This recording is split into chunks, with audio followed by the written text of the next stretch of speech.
Hello everyone, how are you? Today I bring something new. I've been planning this for a while and I'm finally ready to share it with you. I know you all like tutorials and wanted some more how to draws here, but at the same time I feel like the way I was doing these videos wasn't optimal, or at least it wasn't done the way I enjoyed the most. So I thought, why not make a mini class here on YouTube? And here we are. For the next weeks, I'll be releasing a mini class on how to draw expressions. It's going to be divided into several videos where I'll guide you step by step how to draw different expressions so you can add more emotion to your own characters.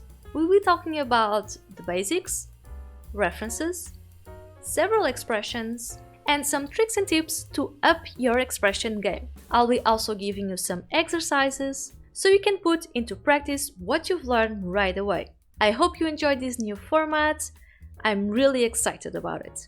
So don't forget to subscribe and hit that bell button so you can get notifications when the next video is up. If you have any question, leave it in the comments. I appreciate all your comments and likes. They're of great help to keep me motivated into making more videos. So this is it for now. Don't forget, keep on drawing.